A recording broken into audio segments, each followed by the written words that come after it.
வாங்க சாய் வாங்க சாய் சேனலுக்கு சப்ஸ்கிரைப் பண்ண அத்தனை மக்களுக்கும் என்னுடைய நன்றி. இதை சப்ஸ்கிரைப் பண்ண போகிறவங்களுக்கும் நன்றி. இப்போ நான் போட்ட வீடியோவில் கருப்பசாமி பற்றி பாட்டுக்கு நான் என்னுடைய மனமார்ந்த அந்த பாடலை பாட முயற்சிக்கிறேன். அது சில பேருக்கு என்னடா இவங்க வம்படிக்கிற மாதிரி இருக்குமேன்னு கூட தோணலாம். ஆனால் என் மனமார்ந்த அந்த பாட்டுக்கு கருப்பசாமி பாட்டுக்கு வாயசைக்கிறேன். ஏன்னாக்க நான் கருப்பசாமிங்கிறது சின்ன வயசுலேருந்து எனக்கு தெரியாது. நான் அது கும்பிடுற அவங்கள வழிபடுற இதில் நாங்கள் வரல, எனக்கும் தெரியாது கருப்பசாமிங்கிறது. அப்புறம் போக போக இந்த படத்துலலாம் போகும்போது இப்போ கருப்பசாமிங்கிறது ஒரு காட்டில் ஹெல்ப் பண்ண வரா மாதிரியும் ஒரு ஒரு தெய்வங்கிற மாதிரி காட்டுவாங்க. அவர் தெய்வங்கிற மாதிரி காட்டுவாங்க. அவர் ரொம்ப தெய்வங்கிறத நான் உணர்ந்த விஷயத்தை இங்கே உங்களுக்கு சொல்கிறதுக்கு தான் இவ்வளவு சொல்கிறேன். டிவியில் மற்ற சினிமாலெல்லாம் கருப்பசாமியை பற்றி பார்க்கும்போது அப்படி தோணும், மனுஷன் முடிவில் இருக்காரோ, சரி என்னவோ அப்படின்லாம் நான் நினச்சிப்பேன்.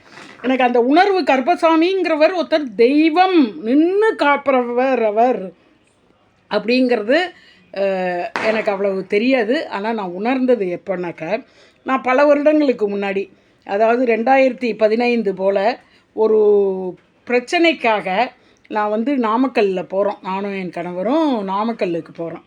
நாமக்கல்லுக்கு போகும்போது அங்கே ஒரு கிராமம், அந்த கிராமத்து பேர் எனக்கு இப்போ மறந்து போச்சு. அந்த கிராமத்துக்குள்ளே நான் போகணும்.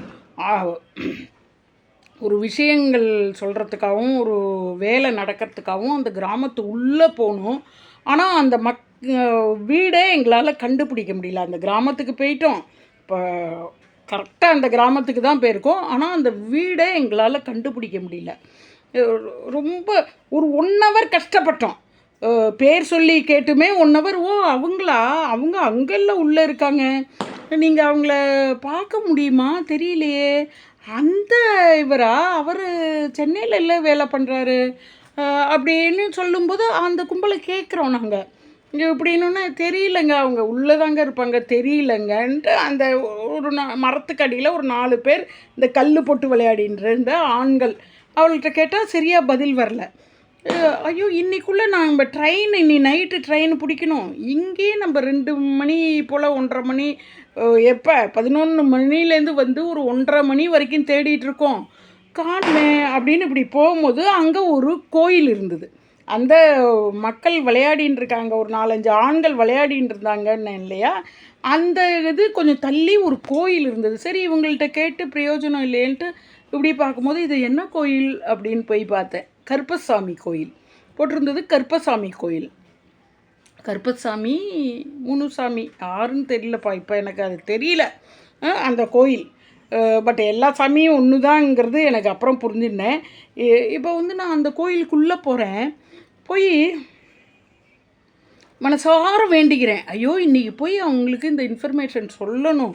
வந்துட்டோம், இங்கே அவ்வளோ தூரம் சென்னையிலேருந்து வந்துட்டோம், நைட்டு ட்ரெயினுக்கு போகணும், இவ்வளோ 2 hours தேடிட்டுருக்கோமே இல்லையே அப்படின்னு நினச்சிட்டு நான் மனசு கஷ்டப்பட்டுட்டு அப்படி வெளியில், நீ எப்படியாவது கண்டுபிடிச்சி கொடுப்பா கடவுளே, நான் நல்ல ஆனால் உன்னையோ இல்லை அடுத்த ட்ரிப்பு வரும்போதோ நான் உங்களை பார்க்குறேன், எப்படியாவது எனக்கு அந்த வீட்டை கண்டுபிடிச்சி கொடு அப்படின்னு வேண்டுறேன்னா வேண்டிட்டு ஒரு நமஸ்காரம் போட்டு வெளியில் வரேங்க. இந்த நல்ல பெரிய மீசை வச்சுன்னு இருக்கிறதுக்கு ஏற்ற மாதிரி அவர் முனுசாமியா கருப்புசாமியா ஏதோ ஒரு வடிவத்தில் அவர் பெரிய மீசை வச்சுட்டு ஒரு பெரிய ஆஜானுபவமான ஆள் ஒரு பெரிய பைக்கு, அந்த பைக்கில் ஏறி டன்னு எங்கள் பக்கத்தில் நிற்கிறாங்க.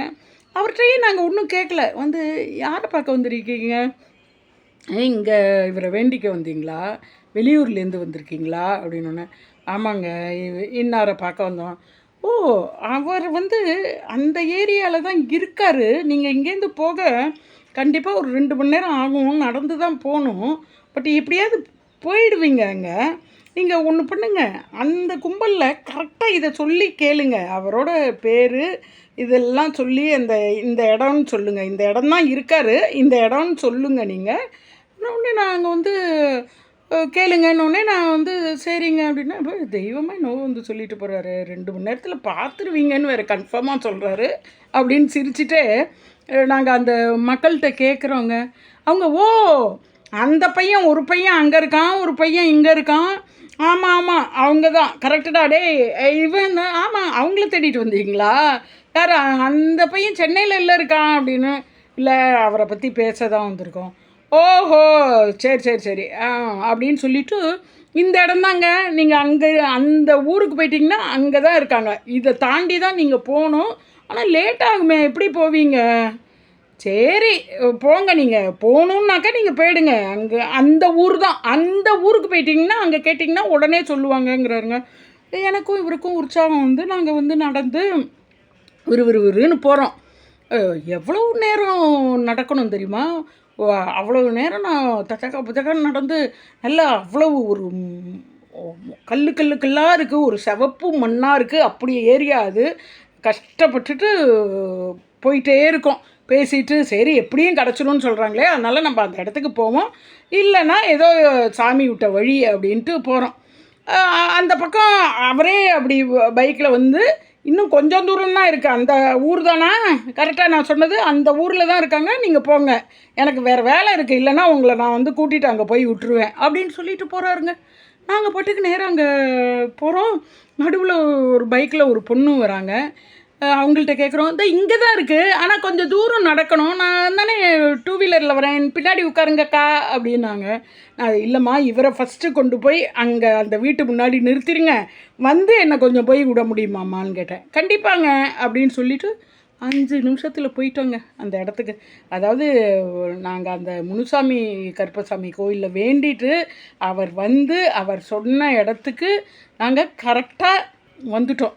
வெளியில் இப்போ தான் எனக்கு அப்போயே எல்லாம் பார்த்து அங்கே பிரச்சனைகள்லாம் பேசி முடிஞ்சு கச்சா முச்சா எல்லாம் ஆகி அங்கே உள்ளவங்களே எங்களை வந்து பைக்கில் கொண்டு வந்து பஸ் ஸ்டாண்டில் விட்டு நாங்கள் ஸ்டேஷனுக்கு வந்து பஸ்ஸை பிடிச்சி ட்ரெயினை பிடிச்சி இதுக்கு வந்துட்டோங்க, சென்னைக்கு வந்துட்டோம். திரும்பி உட்காந்து நான் யோசித்தேன் அந்த இன்சிடெண்ட்டை. இன்றைக்கும் 10 வருஷத்துக்கு மேலே ஆறுது.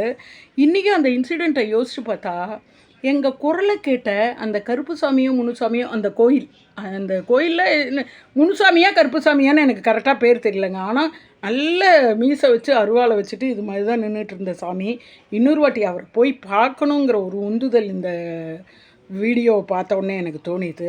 அதான் கடவுளுங்கிறது நம்ம கும்பிடுற சாமி தான், நமக்கு தான் இந்த ஒரு சாமி தான் நல்லது செய்வார் அப்படின்லாம் இல்லை. அந்த சாமி மூலமாக என்னென்ன சாமிகள் இருக்கோ, எங்கெங்கெல்லாம் கோயில் இருக்கோ, அந்த இடத்துல போகிற ஏரியாவில் நின்று கொஞ்சம் அவங்கள வழிபட்டு அவங்கள கேட்டு பண்ணினா கண்கூட வழி கொடுத்தாங்க. கண்கூட கண்டே பிடிக்க முடியாத இடத்துல வழிகாட்டினார். அப்போ நான் நினச்சேன், அந்த ஏரியாவுக்கு போக வழிகாட்டின அந்த மனுஷன் கண்டிப்பாக ஒரு பீரியடில் நமக்கும் வழிகாட்டுவார். எப்போவும் நம்ம அவரை நினச்சா வழிகாட்டுவார்னு. இப்போ அந்த பிரச்சனை இன்னும் முடியல, ஆனால் அதுக்கு ஒரு வடிகால் போட்டு கொடுத்தார். ஒரு போய் இன்ஃபர்மேஷனை சொல்கிற அளவு எங்களை பண்ணி விட்டார்.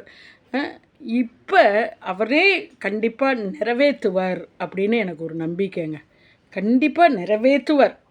உங்களுக்கு இப்படி கருப்பசாமி முனுசாமி நேராக வந்து இப்படி வழிகாட்டின அனுபவம் இருக்காங்கிறத கமெண்ட்டில் சொல்லுங்கள்.